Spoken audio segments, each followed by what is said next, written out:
अमरीकी central command CENTCOM ने दावा किया है कि अमरीकी अफवाज ने खलीज अरब में ईरान की जानिब जाने वाले एक खाली ऑयल टैंकर को नाकारा बना दिया। सेंटकॉम के मुताबिक बोट्सवाना के परचम बरदार ऑयल टैंकर एमटी लेक्सी को 2 जून के रोज उस वक्त रोका गया जब वो बैनुल अक़वामी समुद्री हुदूद से गुजरते हुए ईरान के खार्ग जजीरे की बंदरगाह की जानिब रवादवा था। अमरीकी हुक्काम का कहना है कि जहाज के अमले को 24 घंटों के दौरान मुतअद्दिद बार इंतबाहात जारी किए गए, ताहम अमले ने अमरीकी अफवाज की हिदायत पर अमल नहीं किया।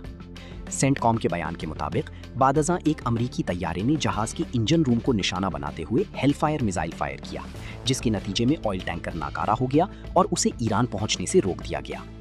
अमरीकी सेंट्रल कमांड का कहना है कि उसने 13 अप्रैल से ईरानी बंदरगाहों में दाखिल और खारिज होने वाली बहरी आमदोरफ्त पर नाकाबंदी के इक़दामात शुरू किए थे। सेंटकॉम के मुताबिक अब तक 6 तिजारती जहाज़ों को नाकारा बनाया जा चुका है, जबकि 122 जहाज़ों का रुख मोड़ दिया गया है।